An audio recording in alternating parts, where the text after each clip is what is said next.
Hey guys, welcome to the channel. Welcome to another video. I've not done this in a while. I have not been live for quite a while, but I thought this would be a perfect opportunity to revisit live streaming with obviously the international break upon us.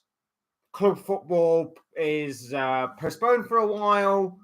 We are the subject, as English fans at least, to Southgate ball for the next couple of weeks in international games that are kind of pointless if you're an England fan, I guess, because obviously we're through. We've qualified pretty much. We have actually qualified.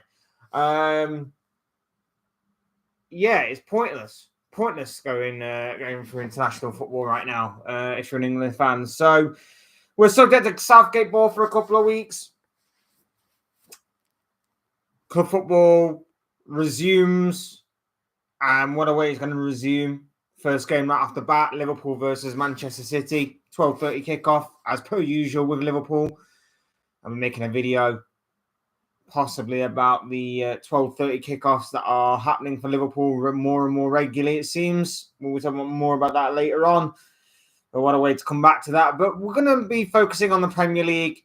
We're going to be talking about the Premier League action that has been and gone this weekend.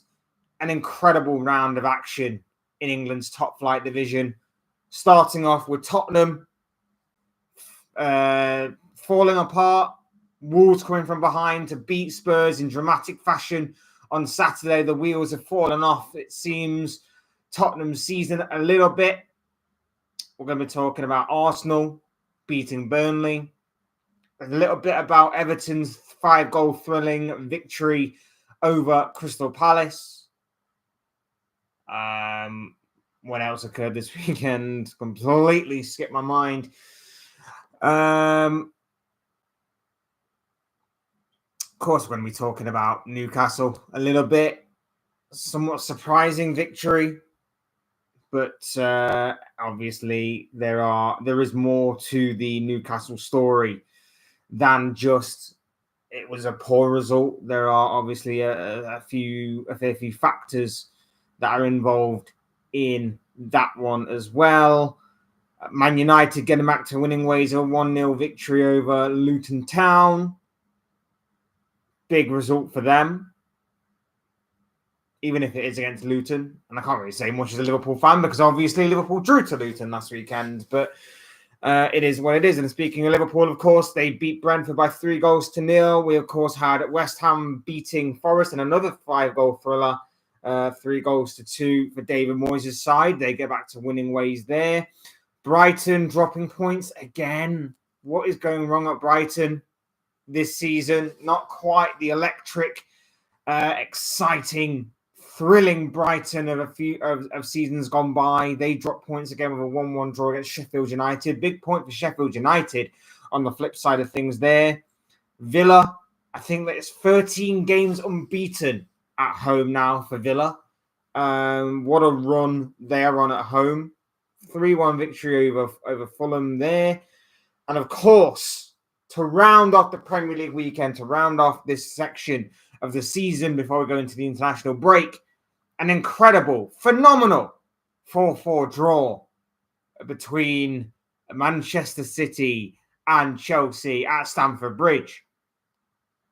I'm going to be talking all about these games, all about the Premier League, everything else in between. But before we go any further, I would like to remind you all to please like the video, like the live stream, subscribe if you're new. Both things are always and forever greatly appreciated. And of course, get involved in the chat. Get involved in the chat because as well as talking about the Premier League, we're going to be talking about anything that you guys want to talk about in this video. Anything that you want to talk about, any talking points you want to throw in there, would make for great interesting reading, I'm sure. Would love to hear from you all in this video, seeing as I'm back live streaming for the first time in quite a while. We're going to start things off with yesterday's 4-4 draw. An incredible game. Phenomenal game. I predicted that Chelsea might be interesting to watch this season, and so far that prediction is proving to be right. 2 games in the space of a week for Chelsea. Monday's game against Tottenham were made for phenomenal viewing. Sunday's game against Manchester City was somewhat even more phenomenal. Incredible by Chelsea. They are involved in some really good games. They still have a bit of a struggle and a bit of a block on certain games, particularly the games that you would expect Chelsea to really be winning in. But in the games that are going to be tough for them, in the games that you probably wouldn't expect them to get much out of, they are proving to be very difficult. A 1-1 draw against Liverpool, for example, at the beginning of the season. The 2-2 draw with Arsenal that, if it hadn't been for the final 20 minutes, they probably could have got even more from. And then, of course, yesterday's 4-4 topsy-turvy, crazy game that unfolded before our very eyes. City obviously get the early start. Penalty to Erling Haaland from Cucurella's foul on the Norwegian striker, as the Norwegian striker then converts from the penalty spot. Not a penalty, in my opinion. It's strange to me that City only seem to get those types of penalty appeals. It seemed to be tugging of the shirt from both men. It seemed to be a bit of 50-50 in that regard. But we'd already seen a couple of weeks earlier City get a penalty for that in the Manchester derby. Højlund on Rodri at that time. This time it was Cucurella on Haaland. Last week I saw Van Dijk not get a penalty for something similar. I also saw last week Newcastle score a goal for a push in the back that was deemed by an independent panel as being the correct decision. How can a push in the back not be a foul, but a 50-50 tugging of the shirt that was occurring between both players be given as a penalty? Like I say, why are City getting these types of penalties when no one else is? Man United will feel aggrieved by Højlund not getting one against Arsenal. I feel somewhat aggrieved. Like I say, it doesn't change the whole complexion and performance of the game. But I saw Van Dijk not get one against Luton last week for Liverpool. I've seen time and time again similar sort of fouls not given. Arsenal obviously getting a goal against them against Newcastle for a push in the back on Gabriel, which was deemed to be the correct decision by the referee to allow the goal. Make it make sense. It makes no sense to me that some things are given as fouls, some things are not given as fouls. And certain penalties are given, certain penalties are not given. It just seems very strange to me in that aspect. But Chelsea rallied. Perfect response. Thiago Silva, the experienced Thiago Silva, rising up literally and metaphorically to the occasion, heading the ball home, equalising for Chelsea. And then Chelsea went 2-1 up. Raheem Sterling. Jamie Carragher said it best. We've seen him time and time again pop up with that back post for Manchester City. This time he did it for Chelsea against his former club. Manuel Akanji equalised for City just before the half-time interval, heading home. Solid header. Poor defending from Chelsea on their part.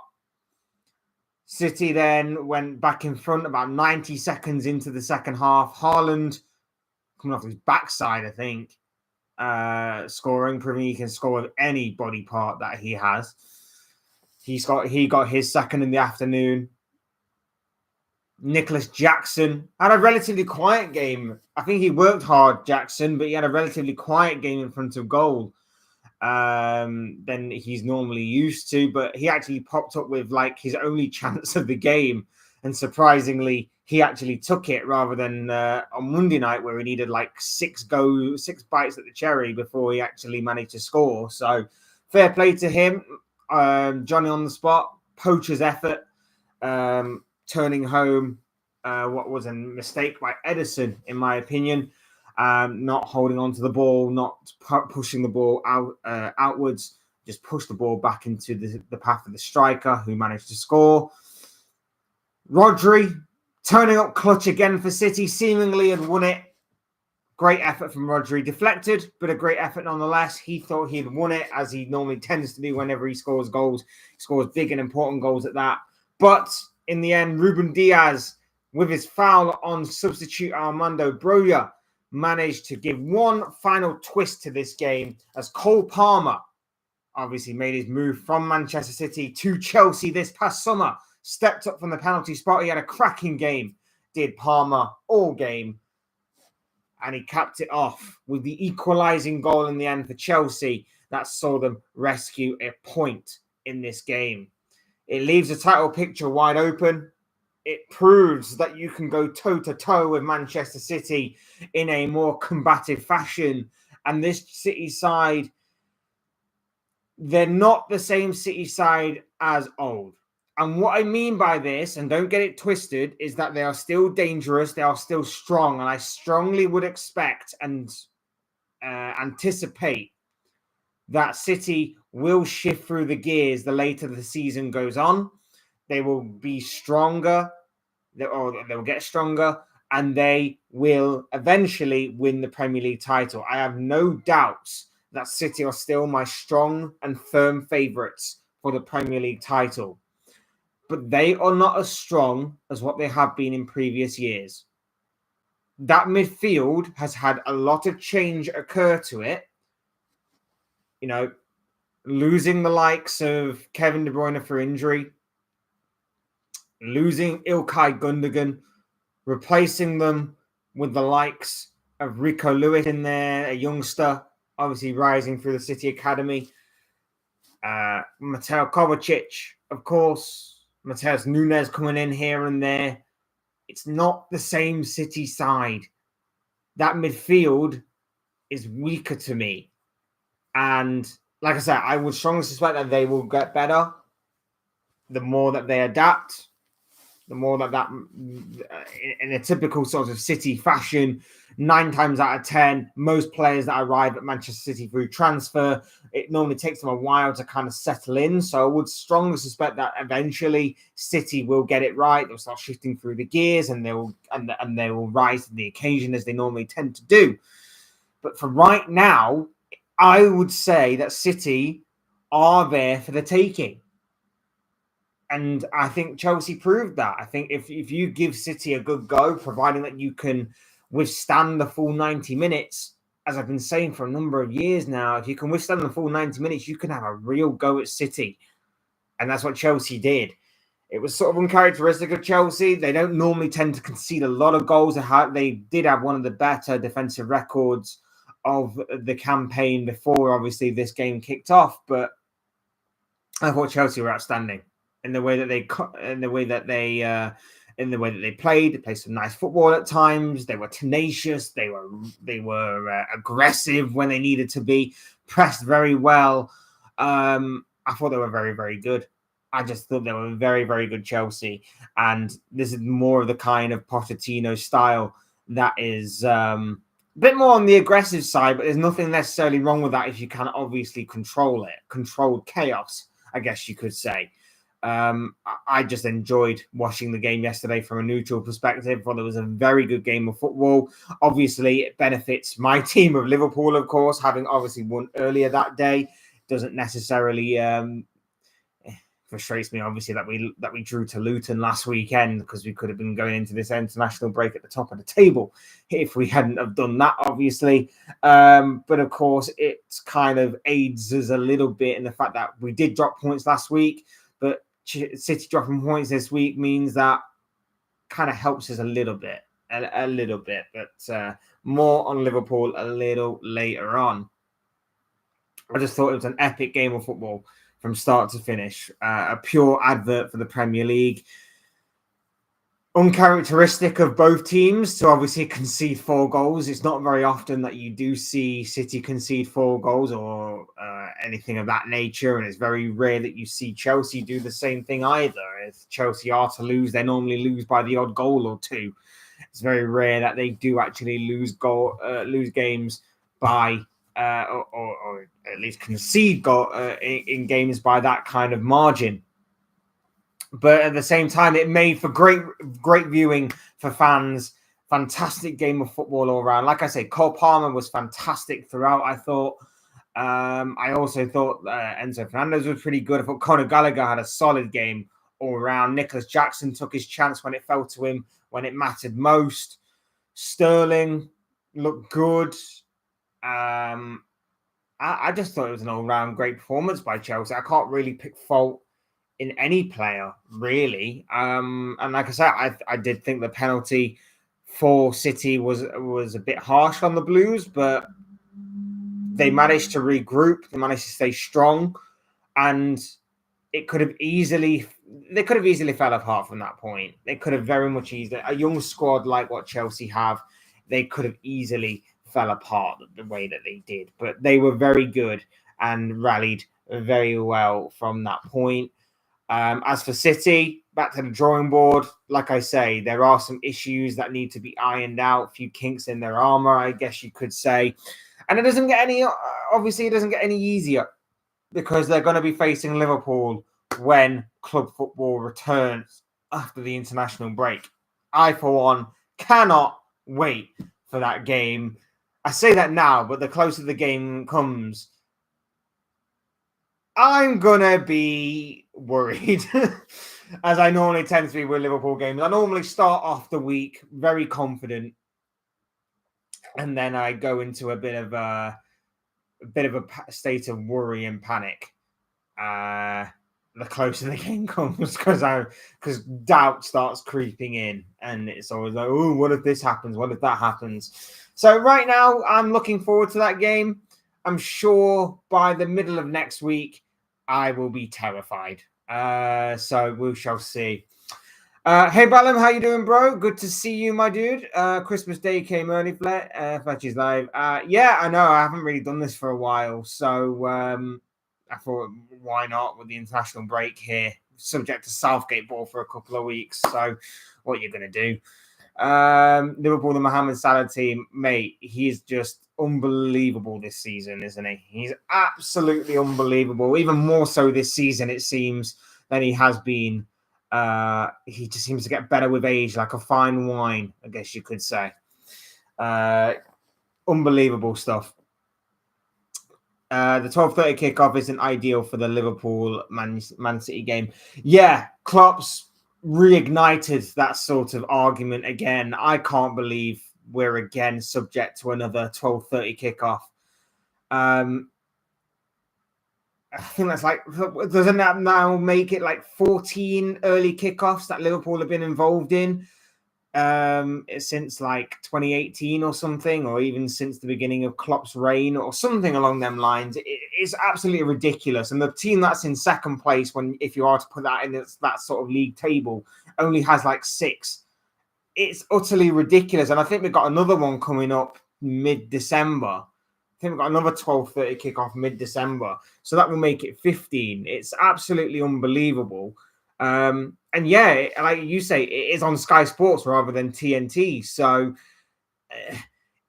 I don't understand it. I don't understand how you can have Liverpool constantly on a 12:30 kickoff, especially with, and I'm not just saying it because it's a Liverpool thing. I also am going to point out the fact that both Liverpool and City will have a good number of players that are going to be playing all over the world in this international break, and especially the ones that are in South America as well.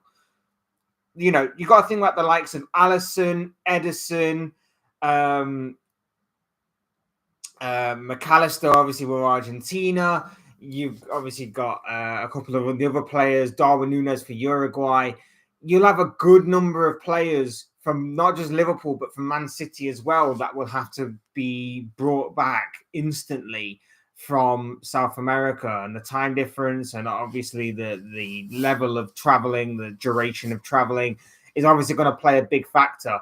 And it's a joke, basically. They could have easily moved this to the Sunday game, as they normally tend to do. You could have easily. What are the? I had it down earlier. I'll just bear with me a sec, because see, you got Tottenham, Aston Villa on a Sunday, as well as Everton, Manchester United. Are you seriously telling me you couldn't have put the Tottenham, Aston Villa game as a Saturday midday kickoff if you had to have one? Or Or better yet, you've done it already a couple of times this season. Why not have an 8 o'clock game on a Saturday?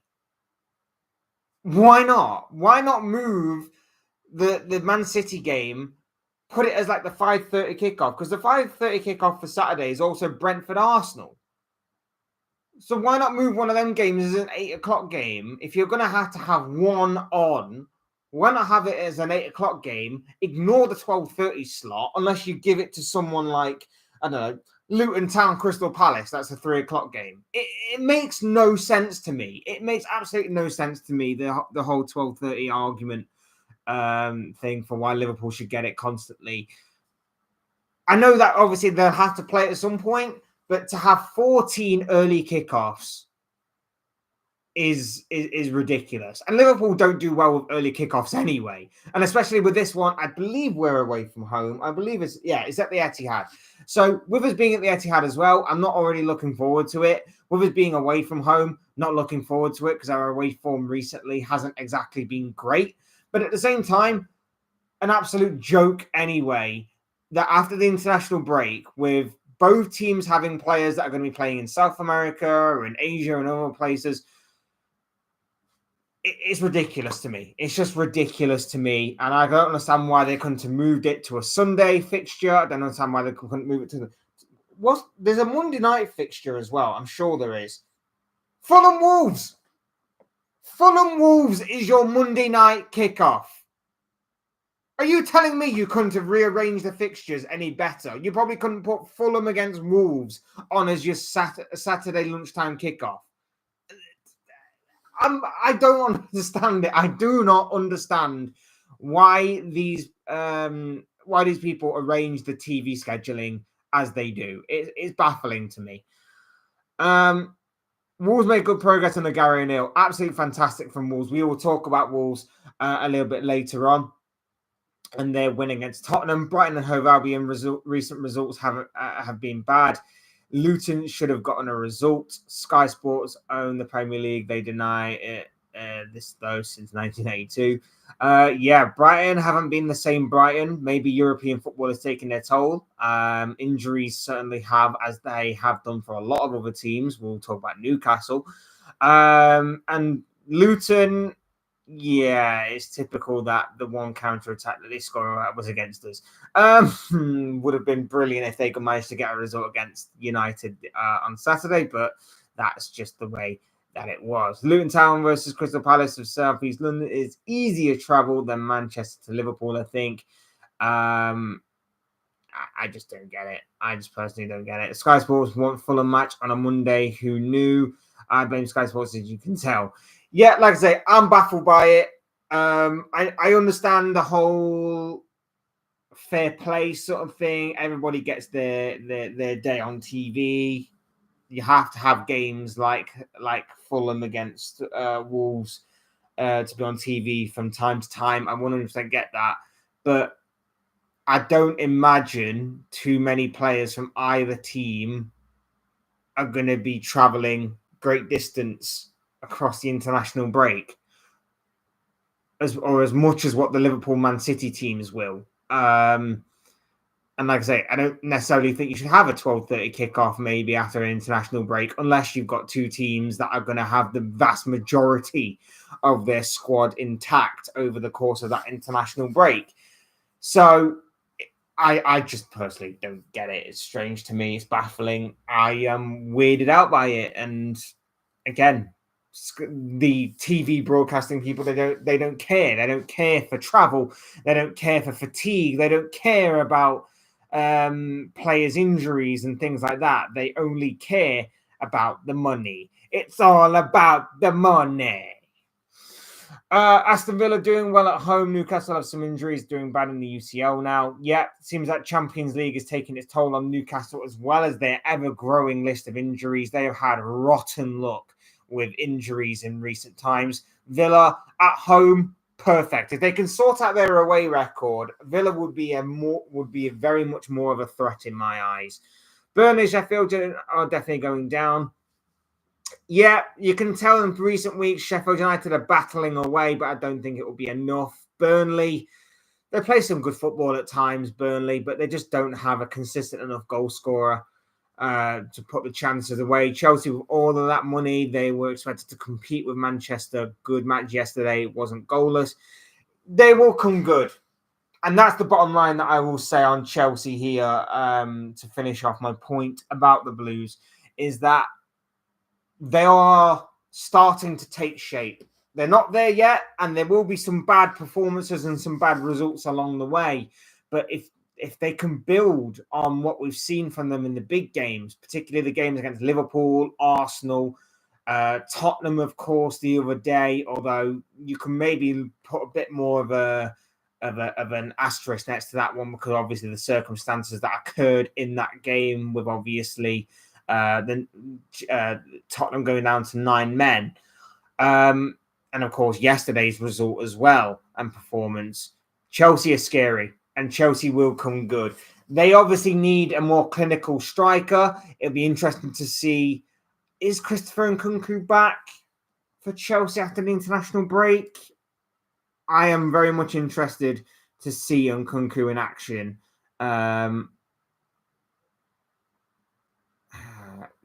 Stepping up their recovery. Looks like he'll be back for before Christmas, sometime between after the international break and Christmas. So I'm very much looking forward to seeing him in action, seeing how he can inspire this Chelsea side. But yes, very much Chelsea are on the right path. It might be slower than what many people are expecting, but they will come good. And I'm like I say, I don't necessarily like it because it's Chelsea, but at the same time, I've got to be open and honest, and I've got to say that they will come good in the end. They will definitely come good in the end. Everton new stadium next season, the Captain Fletcher Stadium. Absolutely not. Do not want to be associated with Everton in any way, shape, or form. No.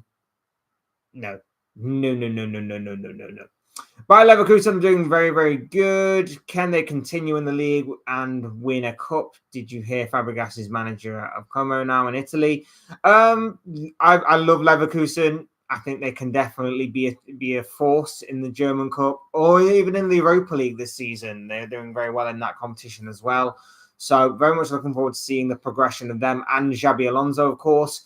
And yes, I heard that today. Do not know much about them. Do not know much about the Italian league. Although my football manager career has taken me to Spal right now. I start off with Serie C side Spal. So Spal. So I'm learning more about the Italian league day by day. But yeah, interesting take for Fabregas. Will be good to see if he can follow in the footsteps of other managers that have taken from being player to manager. So we'll see, obviously, how he does.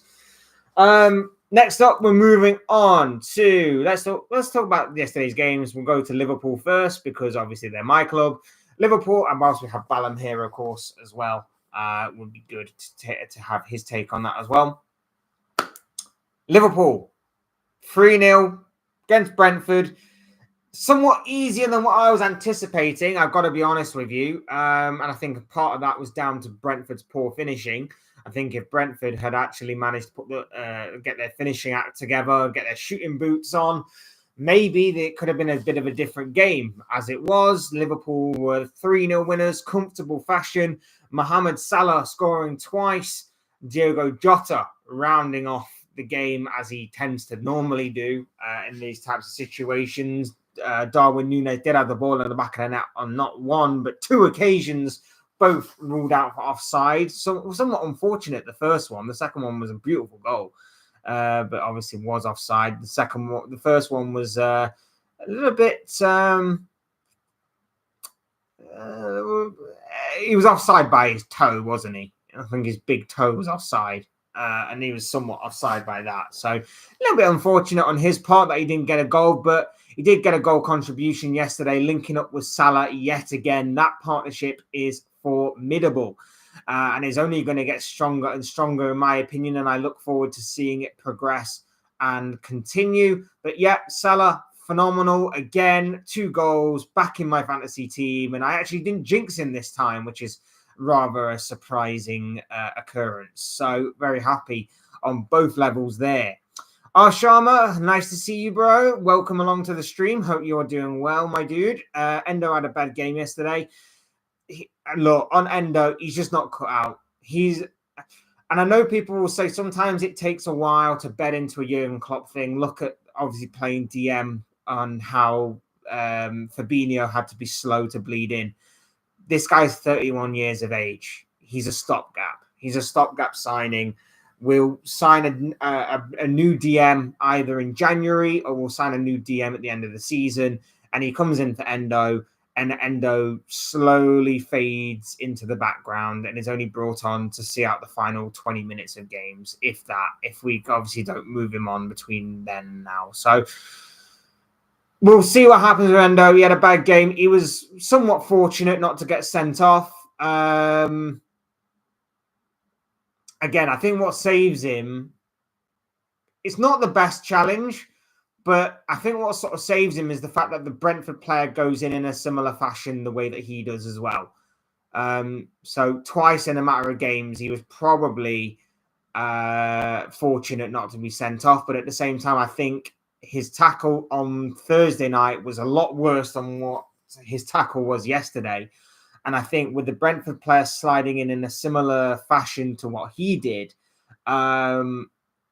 I don't necessarily think that was a sending off. So, yeah, it looked bad. He's clearly not up to speed with the way the Liverpool play. He might be a nice guy, but at the same time, nice guys don't necessarily win you the trophies that you need to win. So that's just my take on Endo. If he can come in and do a job enough, backup player, rotation. Hopefully the likes of Gravenberch are back after an international break. Obviously, we were missing McAllister yesterday because of suspension. If he can just do a job between now and January, fine. That's fine, fair enough. But yeah, he's just not up to speed, unfortunately, for him. Mohamed Salah didn't score against Luton. Seems Liverpool rely on him often. And he has been scouted and he's been scoring this season. Liverpool will need to continue in cups and everything. Oh, heavily reliant on him. I'm hoping over the coming weeks that maybe the likes of Luis Diaz, Darwin Núñez take more of that goal-scoring pressure off of him. For me, Núñez's game needs to elevate with more goals. He's doing really well this season. He's getting better. His all-round play and his overall game, I've constantly said this season, is improving, but he needs to start scoring more goals. And of course, the opportunities that presented themselves against Luton are big examples of that. So I'm hoping that those two in particular can take the goal-scoring weight off of Mo's shoulders a little bit. Jota as well. Toulouse, don't set up to lose. I see what you did there. Do you see Liverpool getting them in the knockout stages? Don't even know if they'll qualify. Depends. I'm not actually sure how the rest of the group lines up. Depends if they qualify, of course. Depends on who drops down for the Champions League, because Sevilla are going to rig their Champions League group so they fall down into the Europa League group, it seems. So, yeah, we'll see on that one. Why do Liverpool have Thiago, who will leave for free in the end? He's going to have to. Like, he's out till, the new year now? It's such a shame because the guy is so talented and is full of quality, but he's just a liability when it comes to injuries, unfortunately. Endo been a good squad player so far and still got fans like him. Like I say, he might be a nice guy and he might be a bit of a fan favourite, the way that, we've had some players like that down the years at Liverpool where they may not have been exactly full of quality and talent, but they may have been nice enough to be somewhat likable. It's just the way that sometimes it may be. Like I say, if you can come in and do a job for Liverpool between now and January, comes in every now and again, sees games out for the final 10, 20 minutes in a really tight situation, keeps things calm and simple, uses his leadership. It's okay. Are you on TikTok or only X Twitter? Yeah, I'm only on Twitter. I call it Twitter. I don't call it X. X is stupid. Yeah, I'm only on Twitter, not TikTok. Definitely not on TikTok. Salah spent most of his time admiring Luton Town's League 2 stadium the other day. Take care, man, and talk soon. Thanks for coming along, bro. Appreciate you coming along and interacting. Always good to talk to you, my dude. Thanks for that. And yeah, take care, man. And hopefully it's not long until I see you on the next one. Why Liverpool don't go for Phillips? He isn't getting any game time anyway. Look, for me, Phillips is another liability. We've already got Thiago, who's constantly taking up space in that medical room. We don't need another one in Calvin Phillips, in my opinion. I think there are better DMs out there that could take his space. And I'm not just talking about maybe ability or quality. I'm talking about reliability. I'm talking about ones that could come in, do a job on a more consistent enough basis, and obviously a more reliable basis. Don't get me wrong, Phillips, I liked him at Leeds. I like him somewhat for England in a more defensive style, but I think obviously the system has to accompany him. And I think that obviously he needs to be protected a lot to risk him from injuries that obviously are occurring. So whilst it would make sense of him not playing, I'm not so sure he's the right fit, to be honest. But yeah, it is what it is. Brentford, go back to my original point. Brentford yesterday couldn't score to save their lives. Liverpool took their chances when it mattered most. Didn't get too carried away. Didn't get... what's the word I'm looking for?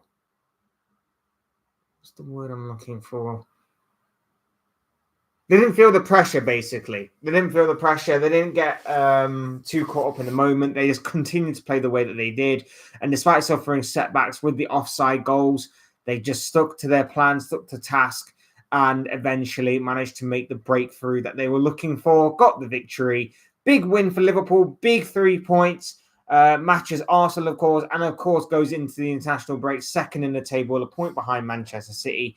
And of course, with City coming up on the horizon, it was probably a big result to obviously steady the ship a little bit from obviously drawing to Luton last week, losing to Toulouse in midweek in the Europa League, steadies the ship a little bit, goes into that City game after the international break. Big win for the Reds. Title challenge, look, I constantly said if we can get to January still intact, still within touching distance of the top of the table, who knows? Because January could bring around a golden opportunity to sign a world-class DM and maybe a right-back / centre-back that we desperately need. Andy Robertson will also be back. I know that Tsimikas got a good couple of assists yesterday. But like I said, with Tsimikas, he's good going forward, but defensively, he's still a liability. So Robertson being back will be huge. If we can get a DM, if we can get maybe a right back, maybe a centre back, two of them three kind of positions, fill them up, we could push on for the rest of the season, but it will be a big ask. Massive game against City.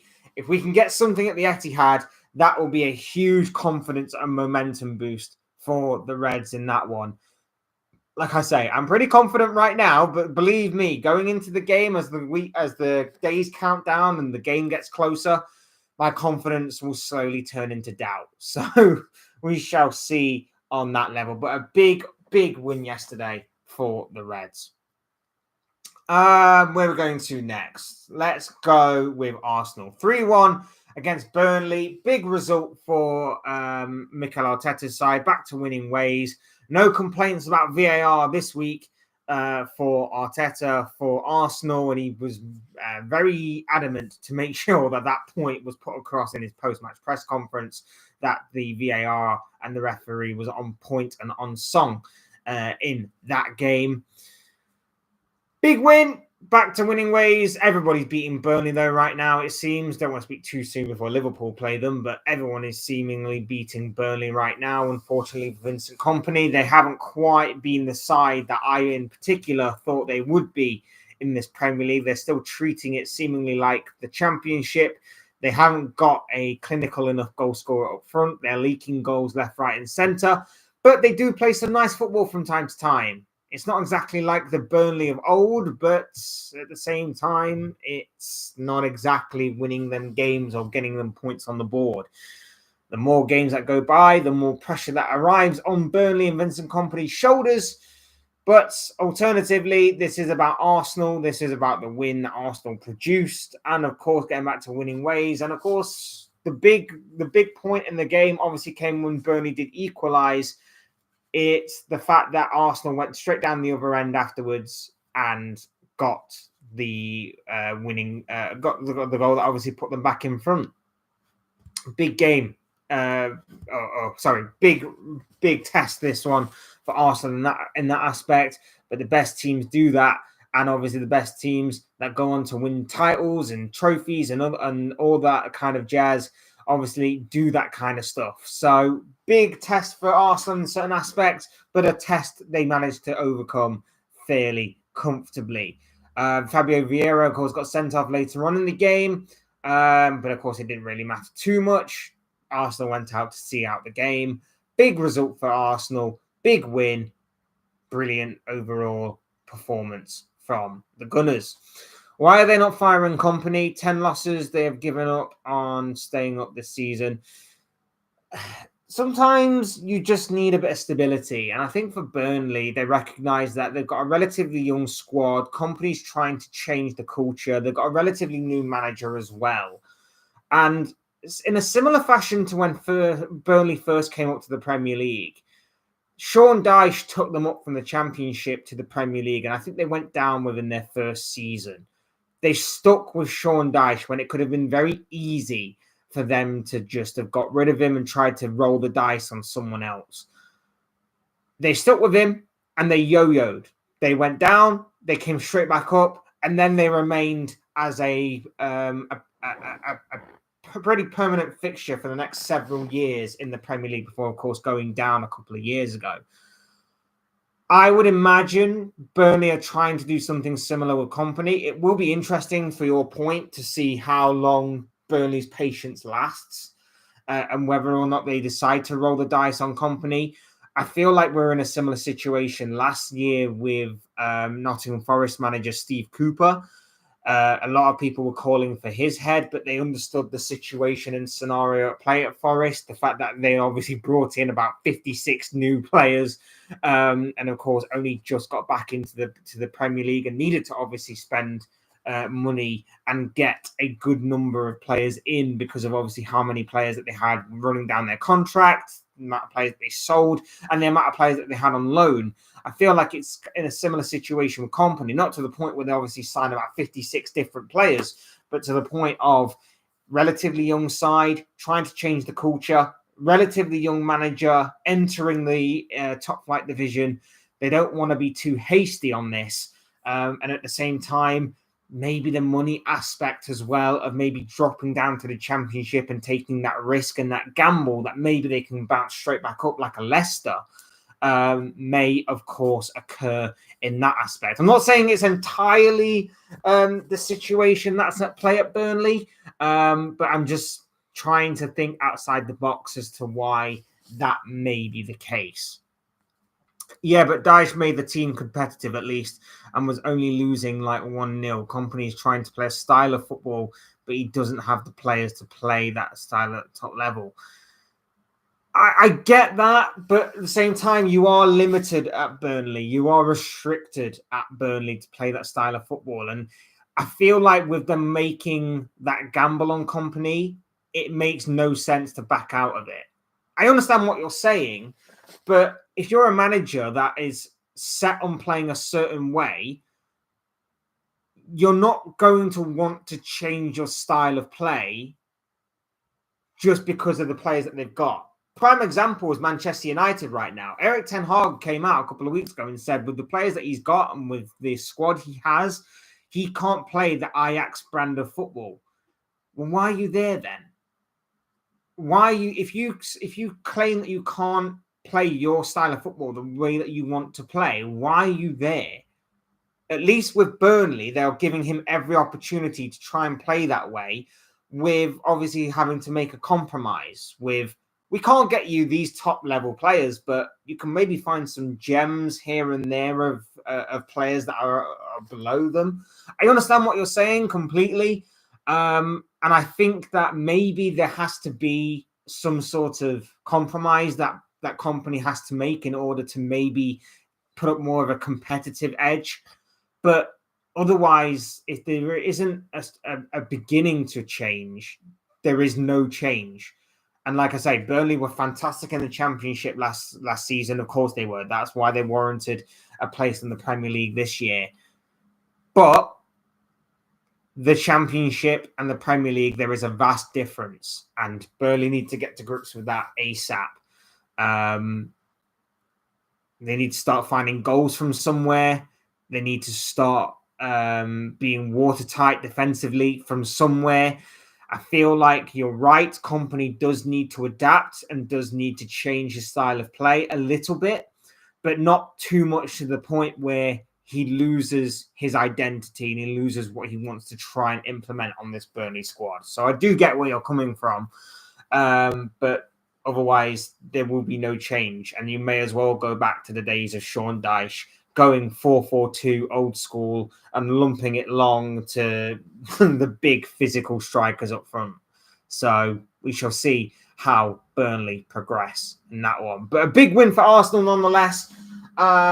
Big 3 points. And of course, with City dropping points as well this weekend, it is obviously adding on top of what was a very good weekend for Arsenal, all things considered, seeing Tottenham lose as well. And that's where we come to for our next game of focus. Tottenham 1, Wolves 2, a major collapse right at the death for Ange Postecoglou's side, making it 2 defeats on the bounce for Spurs. Simply put, a well-deserved win by Wolves. A well-deserved win by Wolves. I thought they were the better side throughout. I thought Tottenham took their only chance of the first half pretty much. I think Tottenham had like 2 or 3 opportunities all game. They took one of their opportunities early on. And from there, Wolves grew into the game. They grew stronger. And if Wolves... This is what we're saying about... Again, it's similar fashion to Burnley. If Wolves had a better finisher, they would be higher. They would have more points. They will be in a better position than what they currently find themselves in. Because Wolves play some good football at times, but they just don't have a finisher. Getting to the final third looks good, and full praise goes to Wolves players and Gary O'Neill for getting them to play that way. But Jesus Christ, they are frustrating. And I reckon if I was a Wolves fan, I would be very frustrated watching them in the amount of chances that they create, but they don't score. They don't take. And that's without their star man, Pedro Neto, as well, should I add. I thought Wolves were brilliant. I thought the first goal that Wolves scored was incredible. I thought the way that the pass into the finisher, whose name escapes me, but the way that he took the ball, one touch, and then just caught it sweetly on the volley to smash it home, I thought was brilliant. I thought it was a fantastic goal. The second goal was very well played, very well worked. And Tottenham got what they deserved in the end, in my opinion. Like I said a couple of weeks ago, Tottenham have been riding their luck in certain games. And I always caveat that by saying one of the most difficult things you can do in football is to win whilst not playing well. And I feel like in games gone by, some of the games that Tottenham haven't been performing well in this season, they would have lost in previous years. I get that. Tottenham deserve credit for winning those types of games. But there's only so far you can get with playing that way because it won't be sustainable and it doesn't happen each and every single week. And that's where, of course, this past week has occurred where they've fallen off a cliff. Monday night, they were way too aggressive and they ended up throwing away the game. Postecoglou didn't help things by playing a stratospheric, incredibly high line, a stupid high line, a footballing suicide of a high line to obviously help Chelsea get 3 points. It was almost like he went, there's the goal, Chelsea, go for it. This is a training ground exercise. And then, to be fair, it took Chelsea about half an hour to really work out this high line for whatever reason. I don't know why it took them so long, but it did. But in the end, they managed to get the job done. In this game for Spurs, he tried to play a similar sort of fashion with players that he can't play with and fail to adapt. And going back to your point, Sharma, about Company playing a style of play that players don't suit him. Sort of. I get your point with the whole Burnley thing, but at least those are the types of players that he's brought in. With Postecoglou, he's playing a style of play with players that he's been forced to keep. There's no adaptation there. And I go back to when Jurgen Klopp first came to Liverpool on this point. When Jurgen Klopp first came to Liverpool, he thought he could play his heavy metal brand of football. It was sustainable for about 70 minutes in games. And in that time, Liverpool had either blown away the competition, blown away their opposition, or the game was still up for grabs within those 20 minutes, within those final 20 minutes. And what would happen is if the game was already won, Liverpool would sometimes manage to see the game out. If the game was still up for grabs in those final 20 minutes, teams become more accustomed to that, and they worked out, well, these guys give their all for 70 minutes, and then the final 20 minutes, they're exhausted. If we can hold on, if we can stay in the game for those final 20 minutes, anything can happen. Then we just need to take our chances, and then we'll continue. And Liverpool would drop so many points because of that, because teams would work that out. Liverpool would drop so many points, which is why Liverpool in the early days under Jurgen Klopp would have so many weird and random results. We'd go from smashing like a Man City or a Man United or winning against Arsenal to then drawing or losing to the likes of Southampton and, whoever else was at the time there. We'd lose to like a Burnley, say, or we'd lose to a Bournemouth or something along those lines. That's what would happen.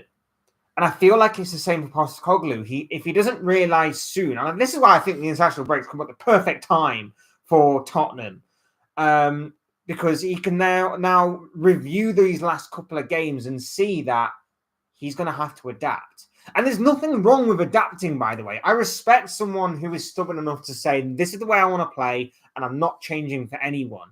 But I also think there's a fine line between being stubborn and having respect for that stubborn person and also being stupid.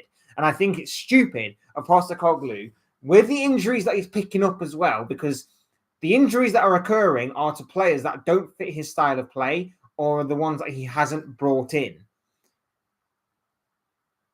There's a fine line between stubbornness and stupidity.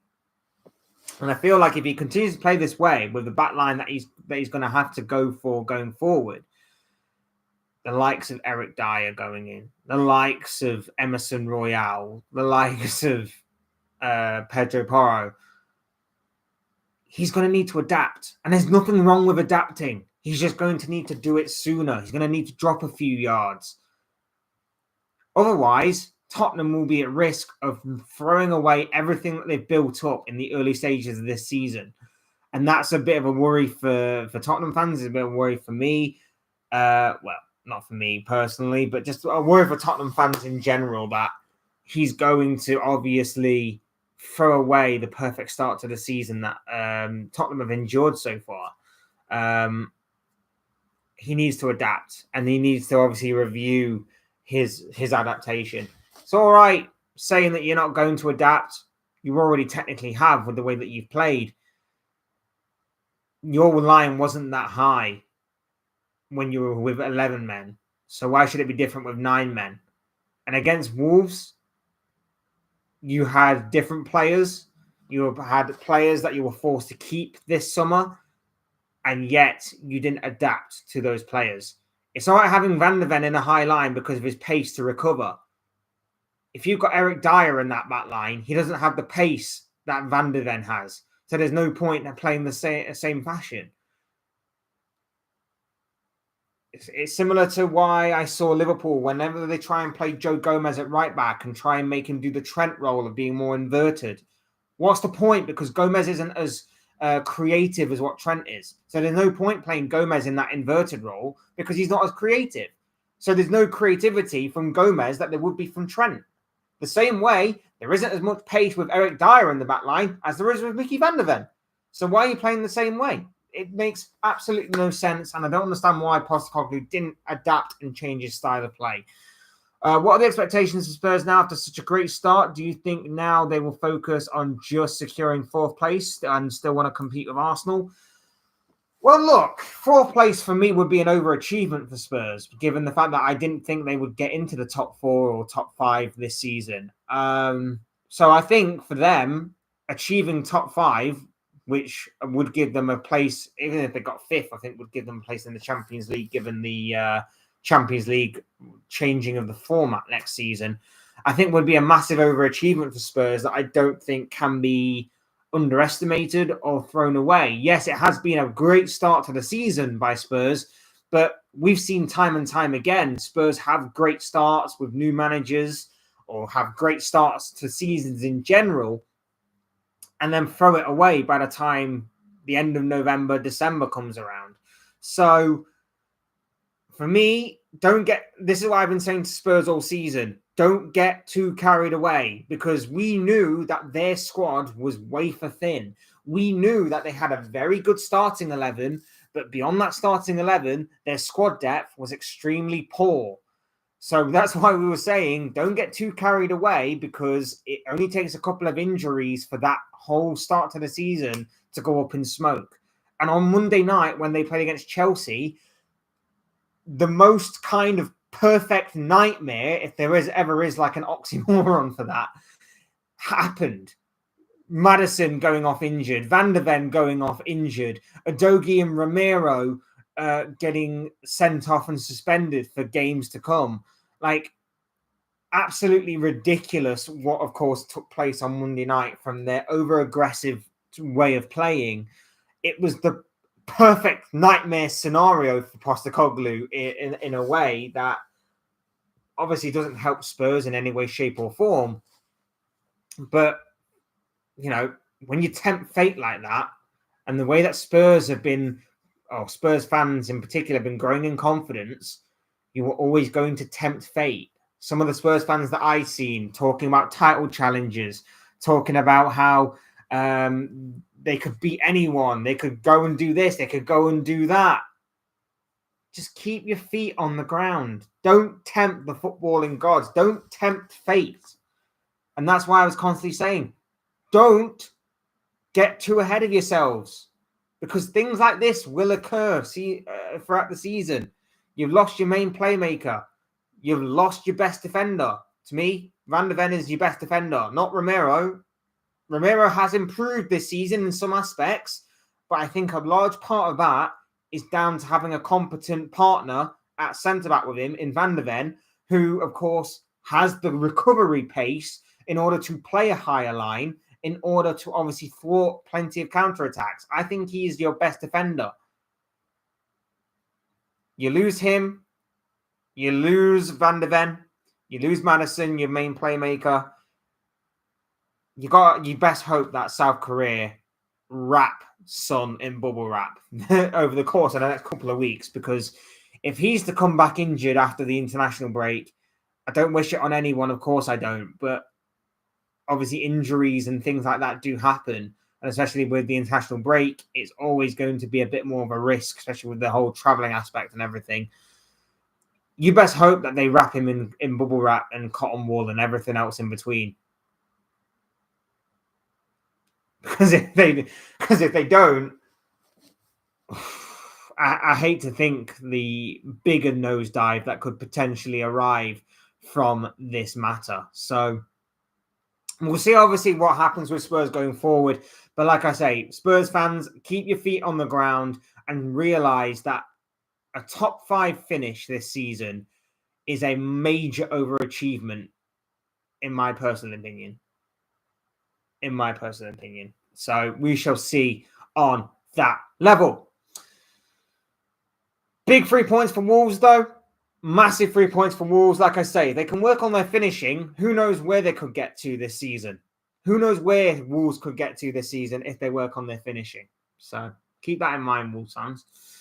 Man United 1, Luton Town 0. Big 3 points for Eric Ten Hag's side. 1-0. Victor Lindelof with the goal score, with the difference maker, the goal scored there. Not the best of performances. Should have had more goals. Rasmus Højlund didn't cover himself in much glory. He obviously didn't think it mattered with it not being a Champions League night, of course, so didn't bother scoring.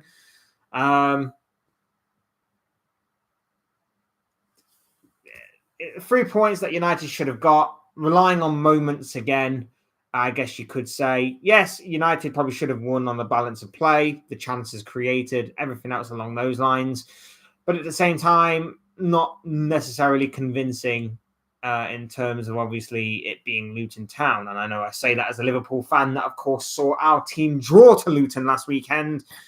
But at the same time, yeah, it's a good 3 points to pick up for United on the road. And the incredible thing is that obviously we say that United's season's been very inconsistent. We say that United's start to the season has been hit and miss, but they're only 5 points behind Spurs, who have had an excellent start to the season. They're only 5 points behind the top 4 place. So, yeah, it's been a weird start. The football isn't sustainable. The football isn't great to watch at United right now. I know they have suffered with injuries and things of that nature. So, of course, you have to obviously take that into account. But no, it is a bit weird that we're sat here talking about how poor United have been. And yet, have they really... have we not seen the fact that they are only 5 points behind Spurs, who are sat in the top 4 places? It's weird to me. It's very weird to me that is obviously the scenario at play here. Like I say, big 3 points. I know they've got some big games coming up against the likes of Newcastle. I think Chelsea's coming up as well for them after the international break. I think I can't remember who they've got. I know that they've got a few big games coming up. They may have like a... like I say, I'm sure they've got Chelsea, and I'm sure they've got... I know Liverpool's coming up mid-December. I know mid-December Liverpool's coming up. So, and I'm sure they've got Newcastle coming up as well. So I know they've got some big games coming up for United that will define their season and could obviously define Ten Hag's future at Manchester United. They're scraping through right now. And again, I will remain consistent. And I will say that obviously... one of the biggest things to do in football is to obviously get results whilst not playing so well. But there's only so far that will take you. I'll obviously say the same thing that I said about Spurs in that aspect. So, but I said this a lot about United last year as well. So there's not really been much progression been made, in my opinion. They're scraping through games. Their home form has taken a bit of a nosedive. And they're not playing great football. So they are a very unusual squad and team to watch this season, despite, like I say, not being that far off a top 4 spot. They are scraping wins against mid-teams. Ten Hag playing long ball after spending 350 million, and he's still doesn't get criticism. You're 100% right. You're 100% right. And I think a large part of that is down to the influential members of the media that often call out the Glazers. Gary Neville. Sorry. Bit of a cough there. He's always pinpointing the Glazers and doesn't really give the criticism to Ten Hag that he deserves. For me, there was a period of the season last campaign where Ten Hag, everything he touched turned to gold. It was around about the time before and after Man United's triumph in the Carabao Cup. Everything that Ten Hag was seemingly doing was coming off. And then they went and lost 7-0 to Liverpool. Was that before or after? It was somewhere around about the Carabao Cup, I think. And I'm not just saying that because it's my team either. I'm not just saying that because it's my team, but I'm just saying, like, there was a large part of the season where Ten Hag, everything he touched turned to gold. And his tactical awareness and his analysis of games was getting him through winning things. Suddenly, it's all changed. And he doesn't get, and you're right, he doesn't get the criticism that he deserves. He's done a lot of things this season that have been strange to watch. Tactical decisions, tactical things that he said in press conferences and interviews, all been very strange to me. And he doesn't quite get the criticism that he deserves.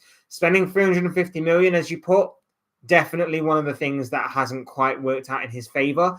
And not only that, but as I said earlier on in the video, when I wasn't even talking about United, him not playing his Ajax style of football with the players that he's brought in is concerning. If he says that he can't play his style of play with the players that he's brought in, and he's brought in a majority of players that he has identified, he has wanted, he has brought in. I know there are some players out there that he hasn't brought in that he wanted, the likes of Frankie de Jong, for example, the likes of Kim Min-jae, for example, but there are still players out there of a similar nature that you can obviously bring in. It isn't like specific. It isn't like we need this one player. Otherwise, if we don't get this one player, we can't play our style of football. What's the point? He has brought in these players. So we'll obviously see on that one. At least when people were backing Arteta, it made sense because he was still making them play his system. But United didn't hire Ten Hag to play long balls and McTominay to win headers to scrape wins. 100% right. I've always backed Arteta. Even I saw the progression and I saw his style of play and I saw the positive signs that he was obviously trying to inflict on that Arsenal side, even when they were going through cases of turmoil at the Emirates. But Ten Hag, he'll play his style of play for like 20 minutes of a game and then change it. There's no consistency. There's no identity. There's nothing about United that stands out or you can look at and go, I can see what he's trying to do there.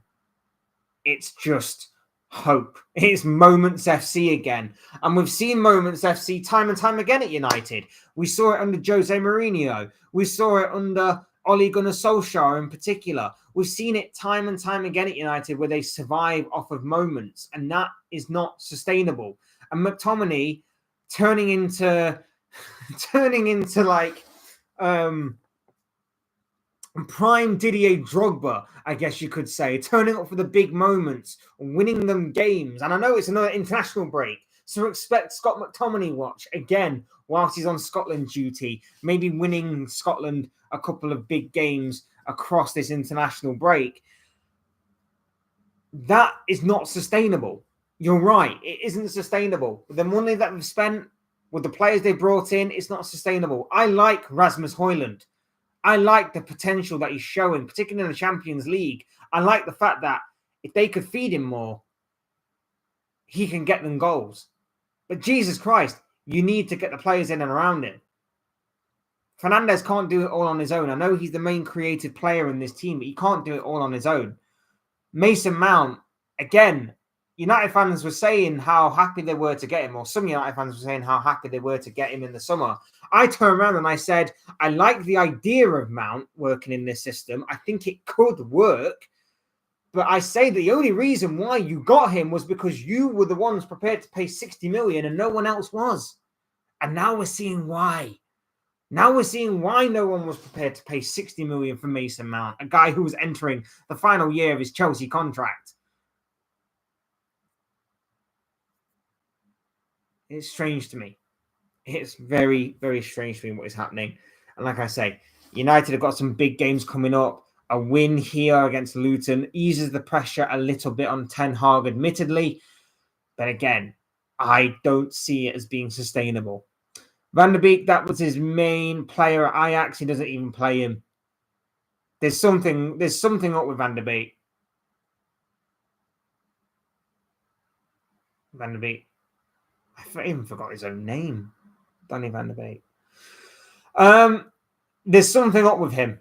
There has to be. There has to be something personal going on with Van der Beek, because the way that he doesn't even get in this team, the way that he obviously, then again, he doesn't even play his Ajax style of play. He doesn't even play his Ajax style of play. So if he's suited to the Ajax style of play that Ten Hag was brought in to play, but can't play for whatever reason, what's the point?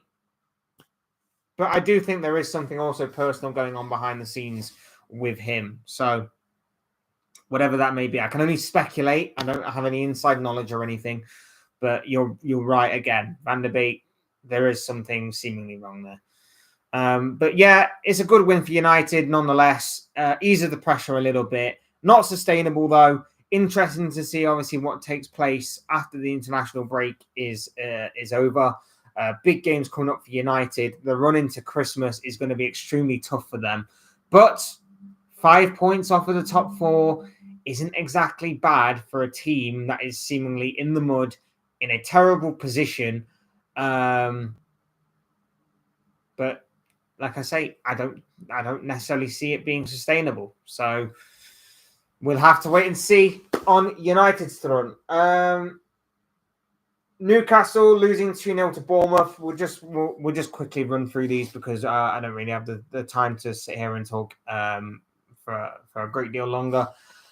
Newcastle losing 2-0 to Bournemouth. Bit of a shock result, bit of a surprising result. What you're seeing right now with Newcastle is a team that is on its last legs with injuries. Jesus Christ, they've had some absolutely rotten luck with injuries. And the injury concerns don't seem to be drying up or stopping anytime soon. They seem to be all over the place right now with these injury concerns. Big absentees in the forms of the likes of Sven Botman. Callum Wilson picked up is the latest player to pick up an injury. He's obviously had to withdraw from the England squad because of it. Injuries left, right, and centre to their defensive issues, their midfield issues. Sandro Tonali, obviously, being banned from football hasn't obviously helped matters either. It's not looking good for Newcastle right now. It really is not looking good for Newcastle right now. European football obviously is taking its toll on them. Fantastic performance and result against PSG, but otherwise nothing really to shout about. Big win last weekend in albeit very controversial circumstances against Arsenal, of course. Losing at Bournemouth this weekend. It's the story of Newcastle's season so far. A couple of bright lights in a season of unfortunate darkness. It's actually unbelievable the bad luck that they've had this season in terms of injuries and things like that. It's actually unbelievable. And I smirk and I laugh in disbelief at the amount of bad luck Newcastle have obviously have experienced this campaign. I thought it was a poor performance against Bournemouth, like not getting away from that. There's no excusing that.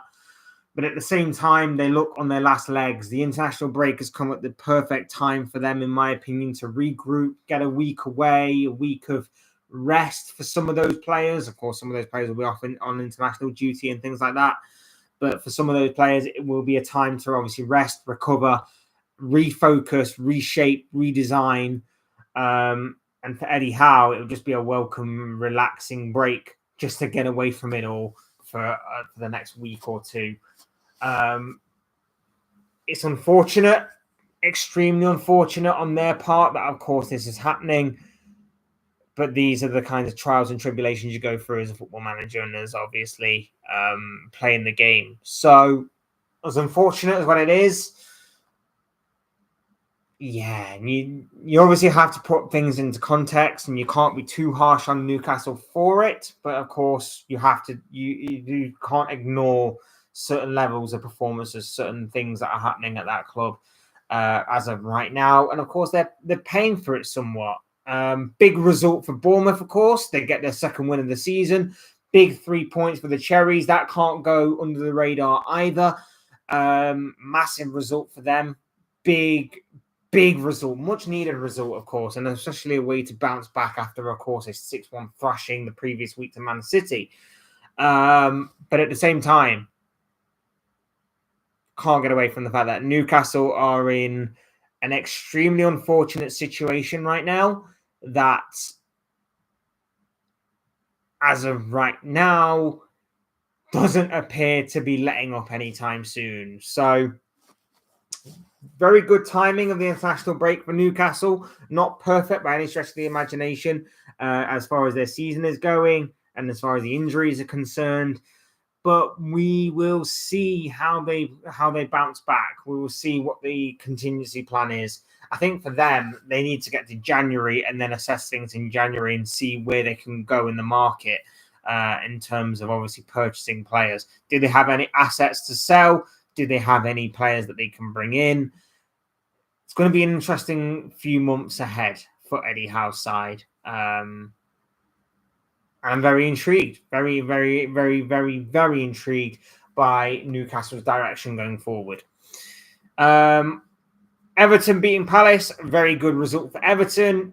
3-2, edging a 5-goal thriller there. Brilliant result for Everton. They again pick up a result in a game that I wasn't really expecting them to pick up a win from, but nonetheless, they managed to do so in good fashion, and can't really complain. Can't really complain much about that. As much as I dislike Everton, Sean Dyche is doing what Sean Dyche does, which is just grind out and get and get points on the board. So can't really complain too much on that front.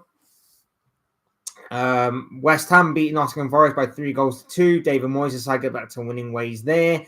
Didn't watch this one. I know it was on Sky, but I was doing other things. Didn't watch this one, but a good result it seems for West Ham.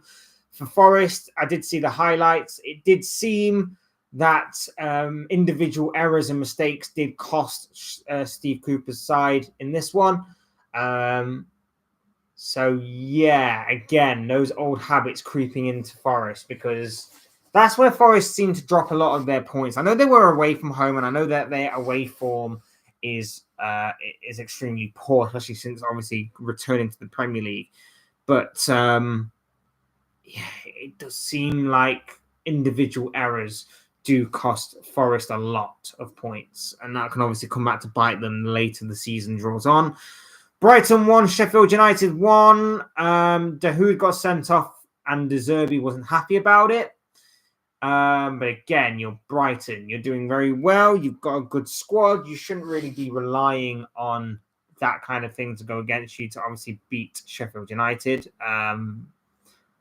A own goal by Aaron Webster in that one helped Sheffield United to a very big point against the Seagulls. Like I say, De Zerbi's not happy. Brighton are not the same Brighton that we've seen of them in the past couple of years.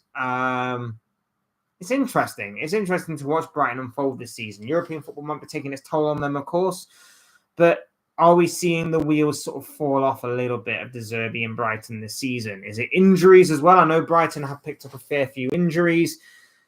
I'm very much interested to gauge the opinion of from you lot of Brighton this season. They're still doing pretty well. They're still in 8th, but they are dropping a fair few points that I wouldn't have probably expected them to have dropped this season. So interesting stuff from their point of view.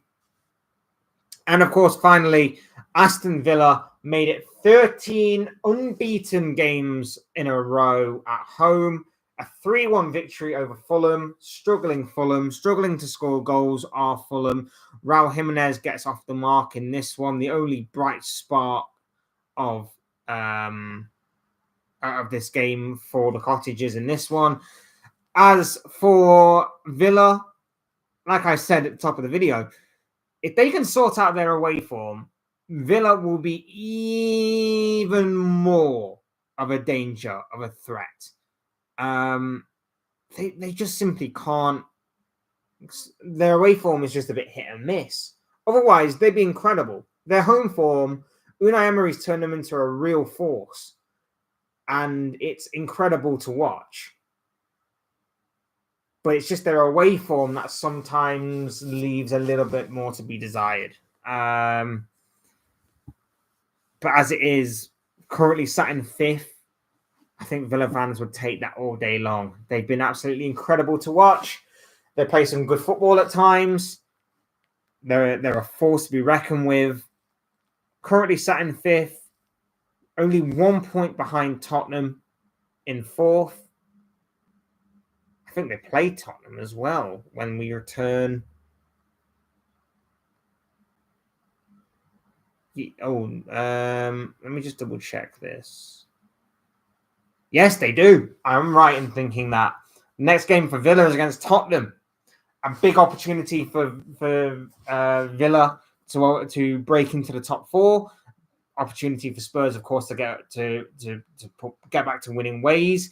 And of course, we know that obviously Villa's away form can be a bit awkward. So it could be a good opportunity for Spurs, but it also could be an extra incentive for Villa to overtake and leapfrog Spurs and get into the top 4, which could be very interesting to watch before our very eyes. So I am very much interested in looking at that one when we return from the international break. Villa, obviously, again, like I say, they picked up a hiccup last week. They did a big hiccup last week with a bit of sick in it when they lost to Nottingham Forest last week. But a massive opportunity awaits for Villa when they return from the international break to obviously get into the top 4. And if they can do that, absolutely fantastic. And again, Unai Emery deserves a hell of a lot and a ton of credit for what he has managed to achieve at Aston Villa in his reign there, and of course what he's doing right now. So fair play, all good. Look forward to that. Yeah, all good on that front. Those is obviously the thoughts, comments, opinions, predictions, feelings, whatever you want to call it, of this guy. I want to know what you guys think. What do you make of all of the Premier League games that unfolded before our very eyes this past weekend? What do you make of the Premier League as a whole this season so far as we enter the international break? It's sort of like a school half term, isn't it? Essentially, a bit of a review section that I've kind of enjoyed. I've kind of enjoyed this video. So thank you all so much for watching and listening. Like I say, do leave your comments on anything that I've talked about in this video in the comment section. I'm sure it'll make for great and interesting reading, I'm sure. So do get involved. Thank you all once again for watching and listening. Thank you for everyone who got involved and contributed to the stream. Sharma and Balam in particular. Thank you very much, guys. Appreciate you being here and obviously getting involved. It was great to hear from you. It was fun to actually do this again. I need to get back into the swing of doing these things again. I kind of missed doing streams a little bit. So, yeah, very much looking forward to it. Hopefully getting back into the swing of things. Obviously, like I say, we've got to get into the swing of Southgate ball again for the next couple of weeks as England fans. So that's going to be fun. I'll end the video on a bit of a rant. International break, Southgate ball, Malta and Macedonia to round off the European qualification group stage. 2 games that we shouldn't really care about. 2 games that we don't care about because we already qualified for the Euros anyway.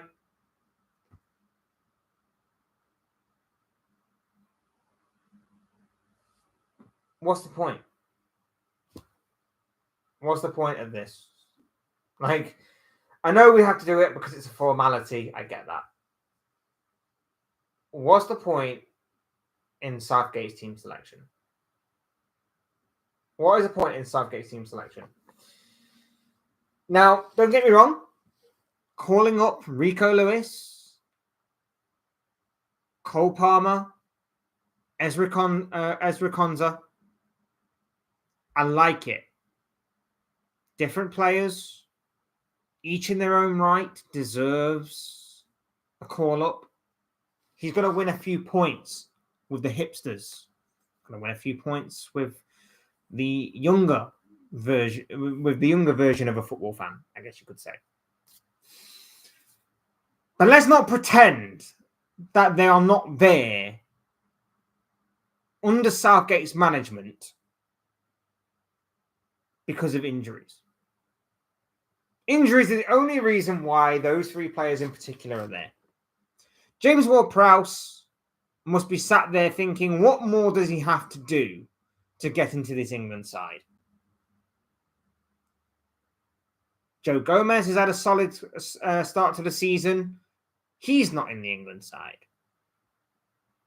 Raheem Sterling has had a... You can obviously pinpoint a few performances where he hasn't exactly played very well.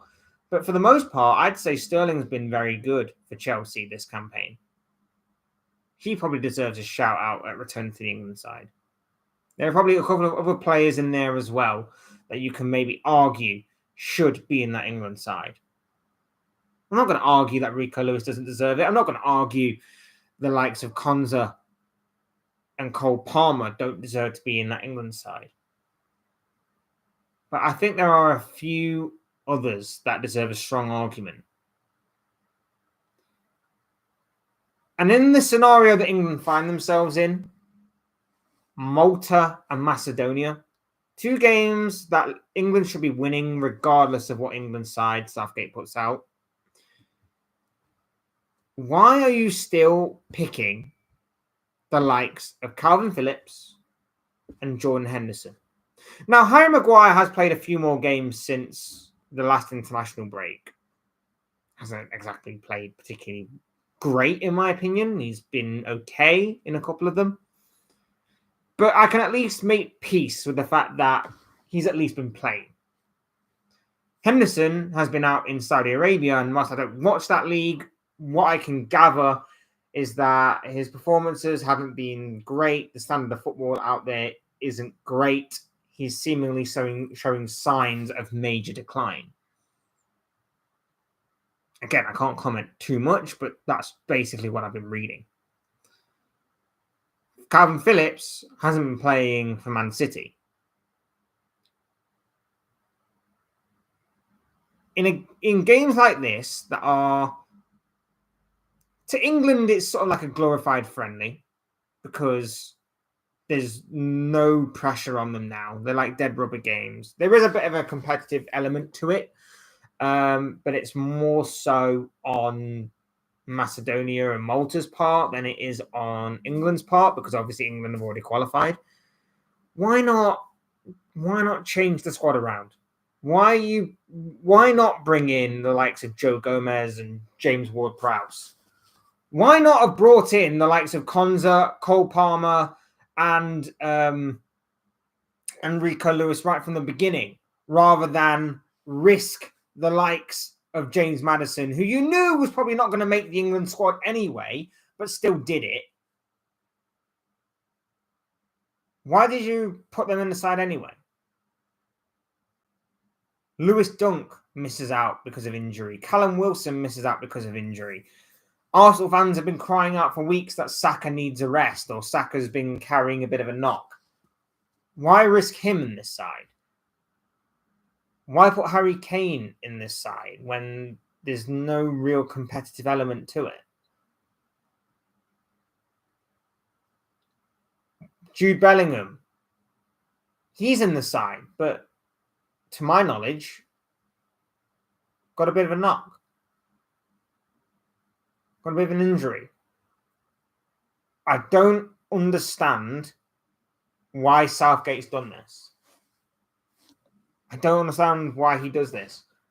Like I say, I'm happy that they got called up. I'm happy they're getting recognised and they deserve their opportunity to represent their country if that's what they want to do. Great. Good for them. But let's not pretend that they're in there because Southgate put them in there. They're in there because injuries and circumstances have obviously colluded to obviously bring them into the fold. I hope that the likes I like what I've seen from Cole Palmer, especially this season at Chelsea. I think he's been brilliant for Chelsea. I hope that this is the beginning of seeing Palmer in the senior England team for a while to come. I hope that that may be the case. But I don't have any faith. I don't have any faith in Southgate that by the next international break, or even by the Euros that are coming up next year, that he will be on the plane to Germany. I don't have that faith in him that he's going to be in that squad. I don't have any faith that he's going to be even in the March squad. I just think that if you're celebrating and obviously going to give Southgate praise for doing this thing, I mean, granted, yes, he could have chosen, he could have gone completely left field and chosen players that still don't deserve it. I grant you that, but at the same time, picking players that are seemingly carrying knocks, carrying injuries. And what we've seen this season, and a large part of the video that I talked about today has been this team could do well, but they're picking up injuries. The likes of Newcastle and Man United and Chelsea have all suffered horrible numbers of injuries this season. Liverpool's injury list is starting to creep up as well. Other teams are starting to see injuries become more frequent as well.